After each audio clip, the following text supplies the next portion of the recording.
Today, I'm going to try and fix the fuse box. As you can see, we have this wonderful bird's nest of wires that is connected to the little tiny fuse holder on the inside of the car. I was thinking about just putting a whole new fuse box on it and changing to splice fuses, but you know, I think this is savable. It's a little bit rusty, but I can clean that up. I'm gonna first take some photos of the wire positions before I take this all apart, because I do want to reconnect all the pins within these plugs. But I think I can just pull these plugs off the back of this fuse box and actually spend a bit of time cleaning this up and getting all the rust off it, and then installing all my new fuses. I do have a fuse diagram, so I do know what amp fuses need to go where. So this is pretty much what I'm going to start on. This is just dangerous, so there's no way in the world I'm going to keep it like this. And mounting it to the car, I'll probably have a little panel that sits down here somewhere. I'll work that out later. But yeah, that's pretty much what I'm going to attempt to do today. You know, if I stuff this up, I'll just go buy another fuse box, but for the sake of $6 of fuses, a little bit of elbow grease, I might be able to clean this up really well. So let's get started. Alright, so let's see how this comes apart. It might be a little bit difficult. I'll take the first wire off there. We got this back green one. It's probably never been taken off in its life. Goodness me. We'll get there. We will get there.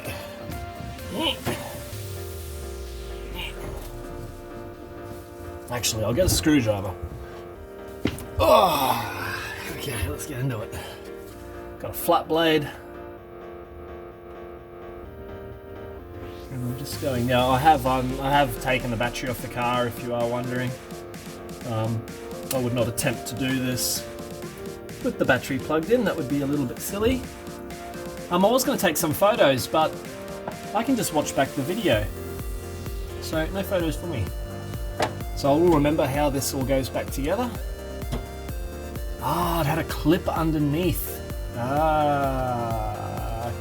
so I'll have to, that'll make life easier. Oh, I see. Okay, so you move the clip, and then you can, okay, so it still needs some extra loving, but yeah, you just have to move that clip out of the way, and these pop off. Excellent.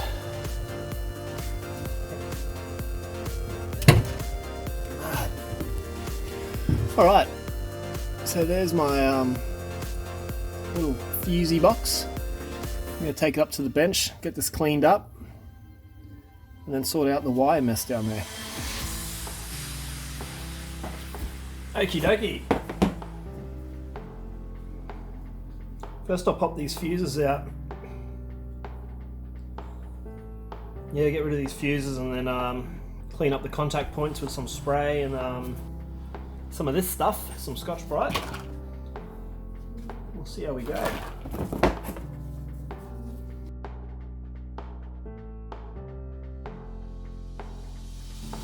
So they're coming up okay.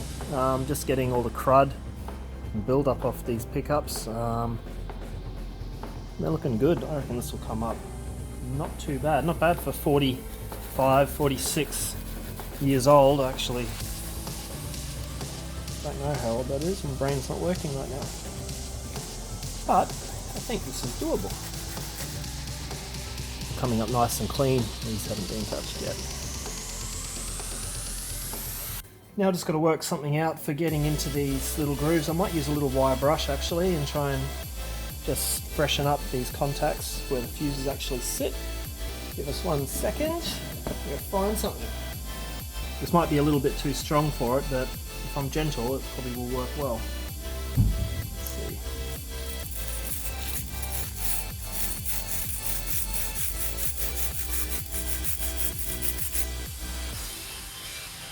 It's working great, actually.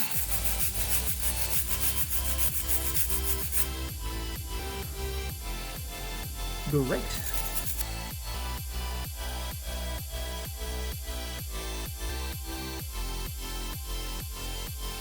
Not too bad at all. All the surface rust is coming off really well.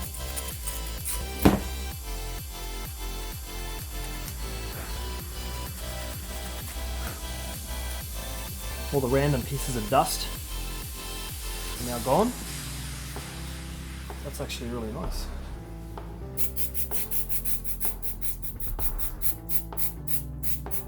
This is just some mass air cleaner, mass flow air cleaner for you know, mass flow sensors and stuff. This evaporates off really quick.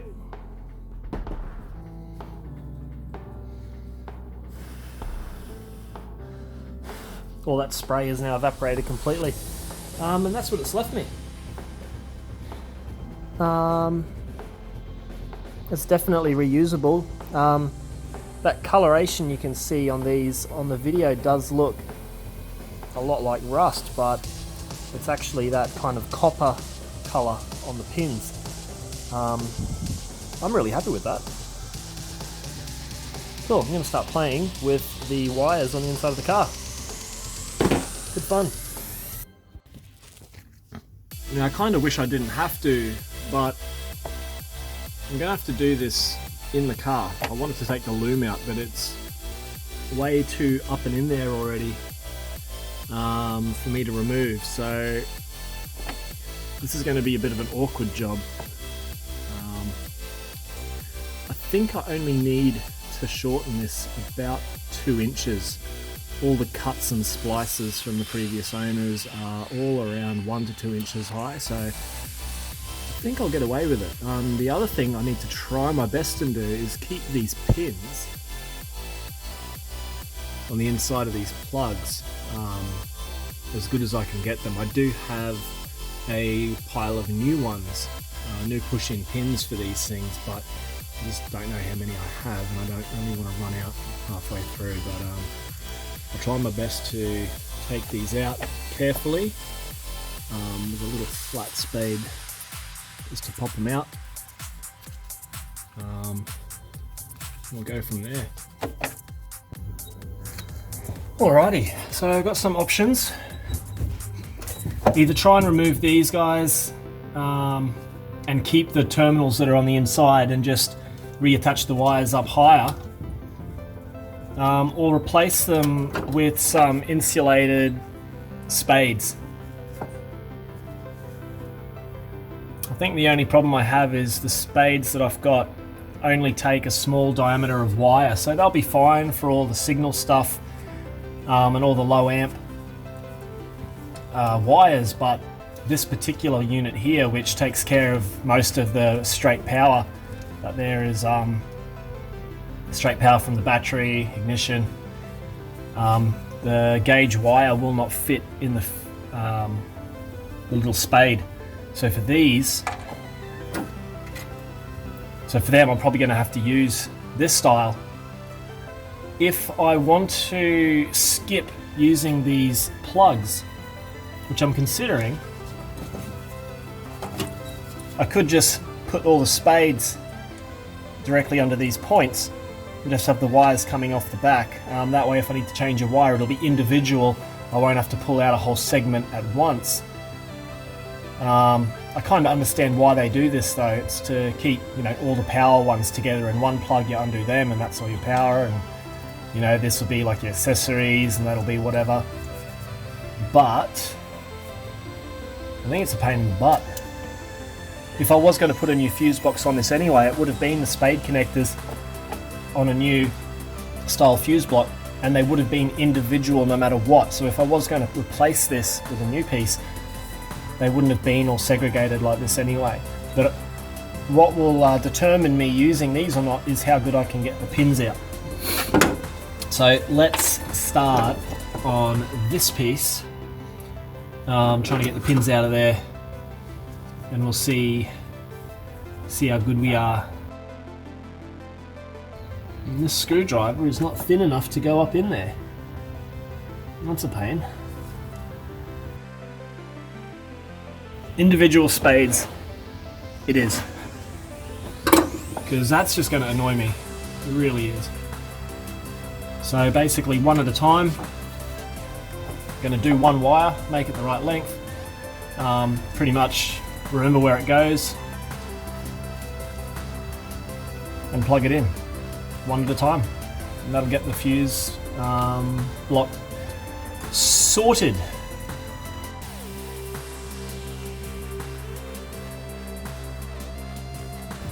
Sorry if my videoing is horrible today, but it's a bit awkward down here.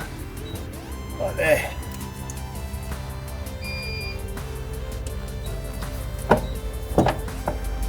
Yeah, that'll look good. All the wires neatly there. Now some of these are doubled up, on these particularly. I'll work out what I'll do when I get to them, but first I'll do all the individuals.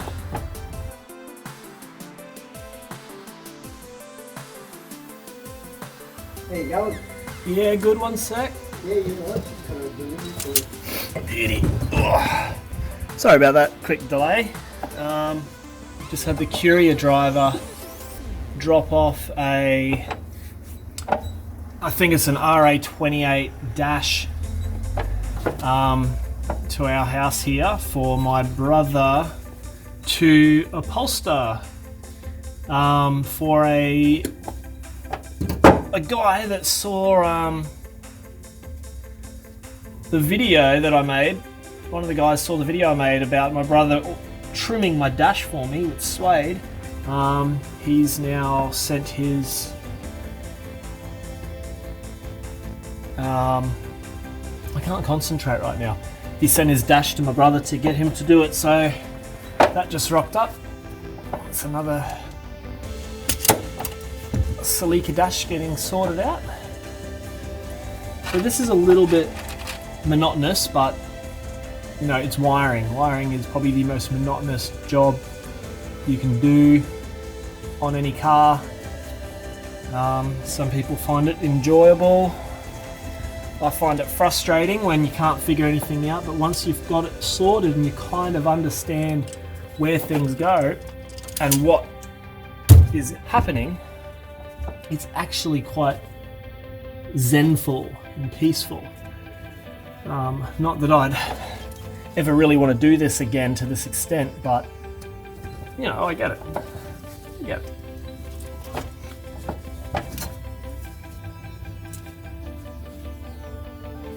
Now I'm cutting these long because you can see the mess that's been made here, but also I can keep these as a reference for where they go. If I do stuff up in the future, I can keep the colors there. So I'm going to keep these pieces somewhere in a box for reference in the future if I muff it.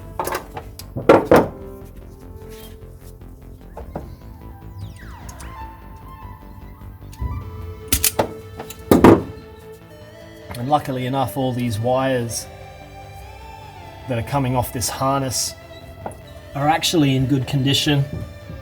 They're not too cracked. And they're pretty soft and pliable still, so that's really good.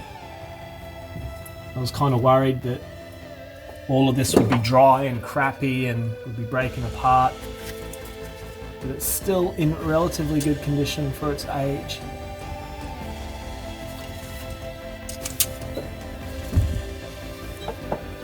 And always double check your crimps before installing them.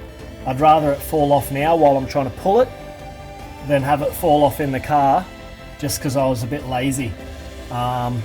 You want to make sure you get a good crimp on these. I've seen people crimp them once, move to the side, crimp them again, and they make a big massive flat job of them. I used to do it myself and it actually stuffs it up. So one good solid crimp the way it should be done, using relatively the right tools, should be all they need. But that looks kind of neat. I'm happy with that. I hope I can get the rest looking like this, and then that can be mounted in the car somewhere. And we shall continue.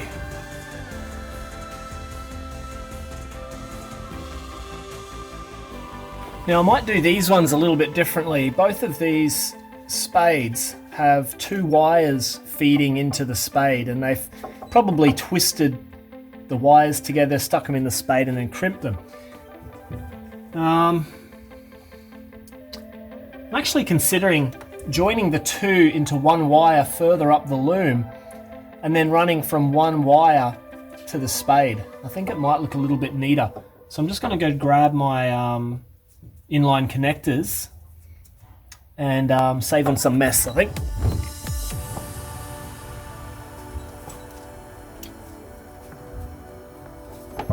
Right, so what I'm going to do is cut them both off at this length because they go into the 1 spade. Now I'm also going to cut them again, both of them together a little bit further up, about there, say, which is all they're going to need. I'm going to keep that piece of wire. I'll just put it aside.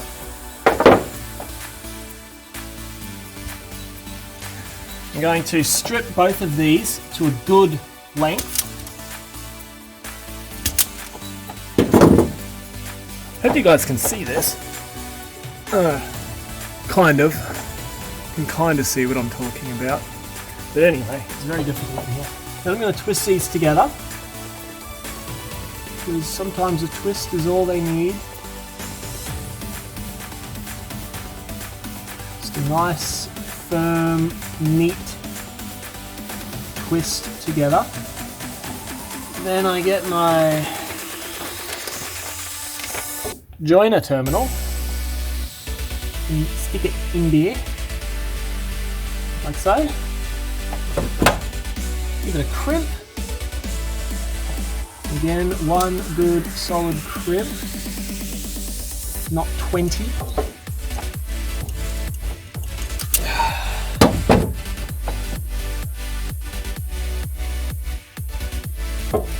That is nice and firm, which is good. Then I'll get my little piece that I kept earlier, and I'll splice this end, or remove the wire off that end and this end. Just the normal length. Quick little twist. Back in here, like so. And then give this another crimp on this side now.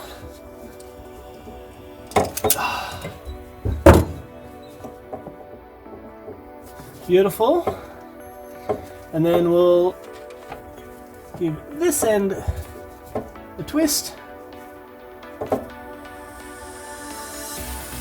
Make sure there's no little loose wiries sticking out. Back over the spade.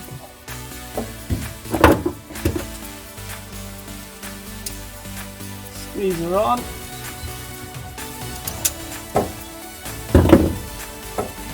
Make sure it's on good. Which it is indeed. And that's a lot neater, I think, than having 2 coming all the way down to the spade. So this fella lives here. Much neater. Now I'll do the same with these guys and continue on. So look, you can kind of get the gist. I'm going to get all these done in exactly the same way, and I'll come back. Alright, and there you can see what I've done. I think it looks pretty neat. Heck of a lot safer than what it was before, especially because I'm using these spade connectors that are insulated right over the wire. You know, that's a lot of safety right there. I don't have any exposed wires at all, and I don't need to go and wrap each one in heat shrink or duct tape.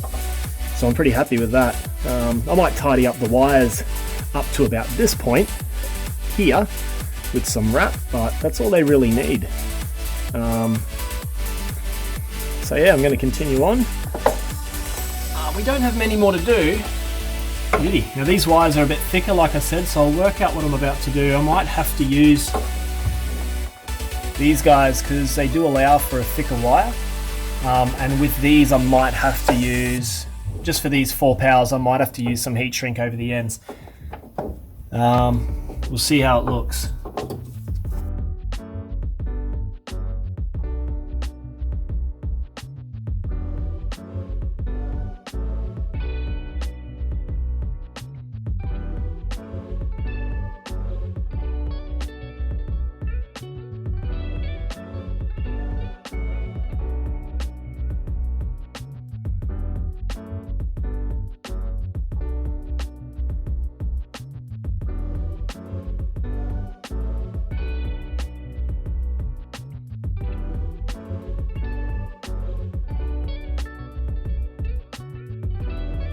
That's it. That is the wiring at the back tidied up a heck of a lot more than what it was. I'm happy with that. I mean, there's a little bit of grime on these wires, which is just from old duct tape, but I don't care about that. That is a heck of a lot safer, neater, and easier to work on if I ever need to than what it used to be. Like I said, I'll retain these old clips just because they are reference. For some reason, whatever, but I'll keep them. Well, now it's time to put some new fuses in. I'll get my diagram and I'll find out where the fuses go. I do have one exposed wire here. As you can see, this power cable comes into a little tiny, I hope you can see that, a little tiny share panel that splits that 12 volt power into 3, and that input sends power to each of these 3 fuses. So they don't actually need 3 complete inputs there. This one was completely not used in the clip anyway. There's the 12 volt power and there's that one that was empty, so whether it used to have one in it or not, I don't know, but it's not being used now. So what I'm going to do just to prevent that being exposed is just get a plain insulated terminal, stick it on top. She's done. Now, far less chance of anything going in there and shorting it out, so I'm happy with that. Let's go get the fuses. Fuses are sorted, and a pack of 15 amp because I think that's the majority of the fuse amperage. I found my little cover. I do have 2 of these spare, one exactly the same as this and one that has the fuse is in a different position. So this is the one that actually fits this box because the connectors on it, oh, one second. Oh, I grabbed the wrong one. This is the one that I'm using. This clip at the front here doesn't fit into the clip at the top. It's far too wide. So this is actually not for this power box. This one, on the other hand, is correct. So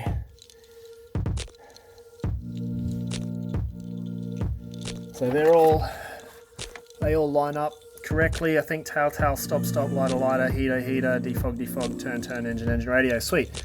So that's all sorted. It's even got the amp written on there for me. So what I'm going to do is match up these wires. Your little tiny fuse box will have top engraved in the actual mount, so you shouldn't be able to accidentally put the fuses in upside down. This is the way it should orientate. Top, it does have written there, you probably can't see it, but it says top on there, so make sure you get that correct. The first amp fuse is a 15 amp, and that is for the tail light. So I'm just going to install all these and yeah, have a working fuse box. It's safe.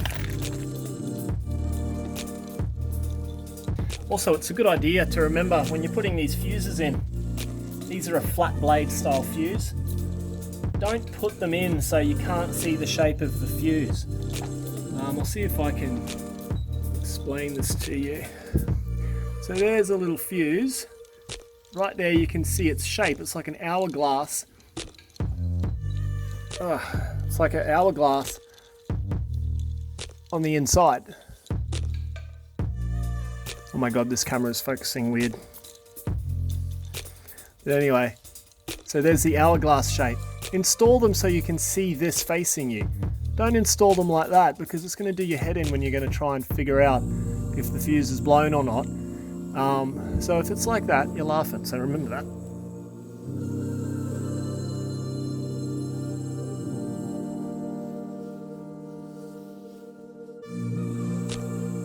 So that's pretty much all the fuses in. They're looking nice and beautiful and neat and tidy. All my wires are nice and tidy at the back.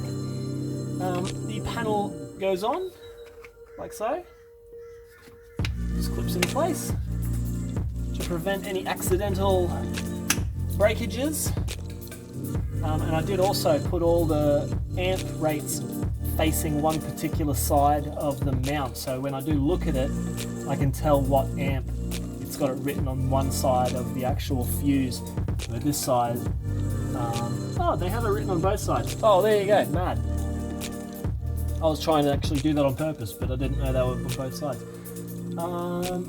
That's pretty good. So now just finally I'm going to test that everything is still working. And yeah, that'll be a success. Until I figure out where to mount this. That's kind of like the last thing I'll work out, but it's going to be here somewhere on some form of bracket that'll come off the bottom of this.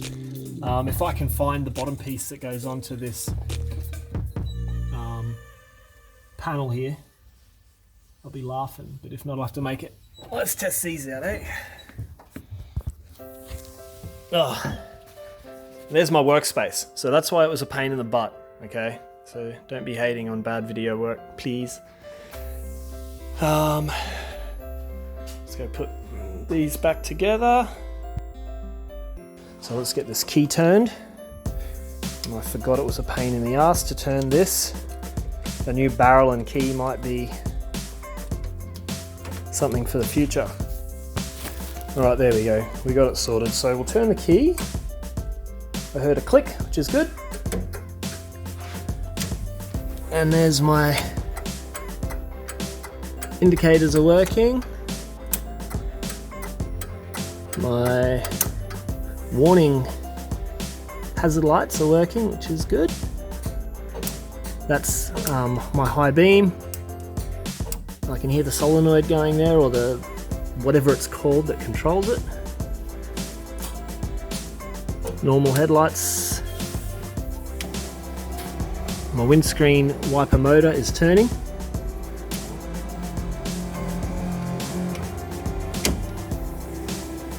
Wonderful. My brake light's on. I didn't think I had anything hooked up to that. Alright, well that's interesting. Alright, well brake light. I've never seen that come on before, so maybe the fuse fixed it. Anyways, that's really good. I'm pretty happy with that. The other thing I just needed to check was this little globe I put in here for the back of the fan controls and everything. That actually should be working right now. That fan. So I'm just going to move this crap off my seat. And have a little fiddle. It was a bit temperamental before.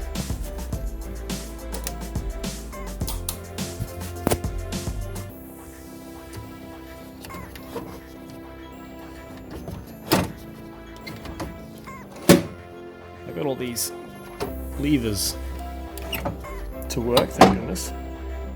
But wondering why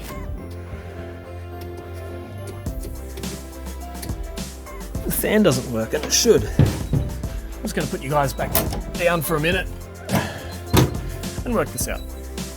Alright, well basically just, yeah, it was a small connection problem with the fuse. I might have to continue scraping the contact surfaces on the inside of that particular fuse.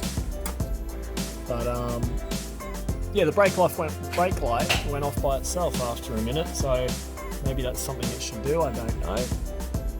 But yeah, the fuse itself, see that? So now the fans aren't working, and it's fuse number 4.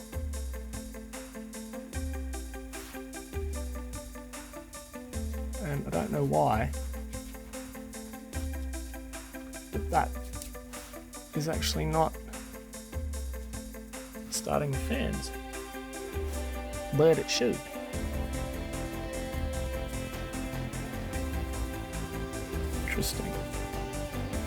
Interesting. Put this back there for a second. We'll try and listen to what we're doing.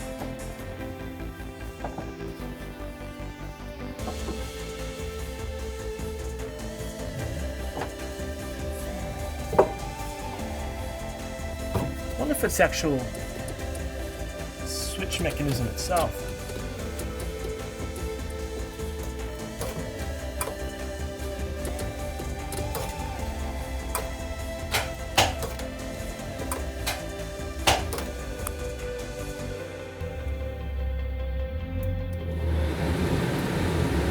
Now it works, so something's going on.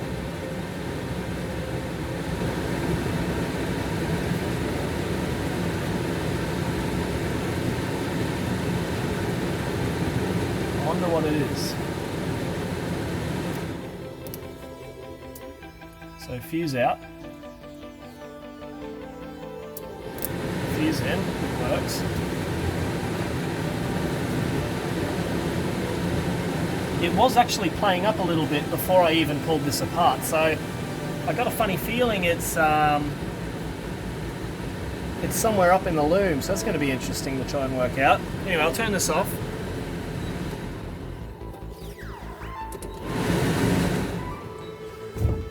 Ugh.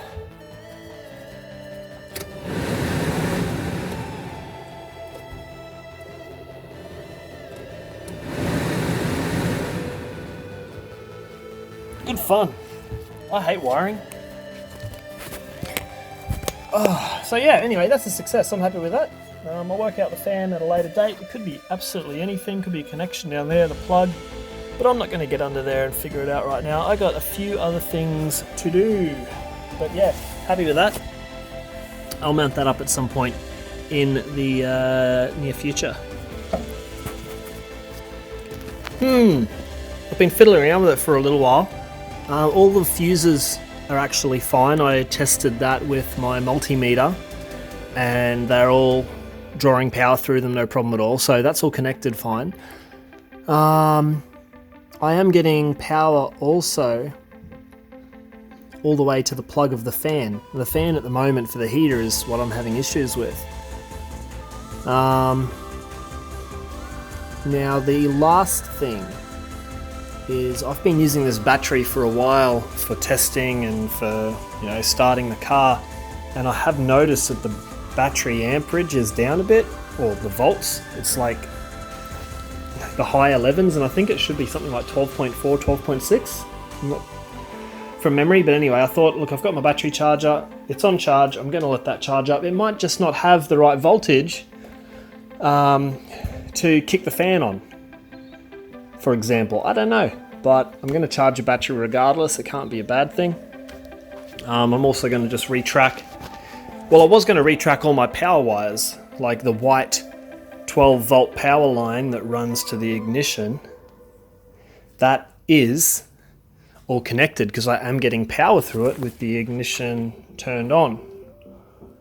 My central locking is working even with the key out of the car and the car switched off. My central locking is working, so there is power to that power source. Now, actually, you remember I had that spare spade, and I said, well, I'm just going to put the a spare empty spade on it to save the space. Well, because my central locking needed power, constant 12 volt power, and given that that 12 volt power feed splits into 3 individual fuses, that whole 3-piece spade has 12 volt power to it all the time. That one right there. So I use that spare spade for my central locking. So that is now constant power, which is wonderful. So I'm actually happy I had that spare one there. So now it's kind of, I guess there's a fuse that's still going to be used here, which is number 3, which is the lighter fuse, which I will check somewhere up there, see what's going on. I don't have a lighter anyway, so I'm not too fussed. But yeah, hopefully with a charged battery we get the fans to work, because they were working when I was fiddling with it, and it's either a connection somewhere or it's actually just the battery is getting low and it's not enough grunt to start the fan. I'll find out later on when it's fully charged.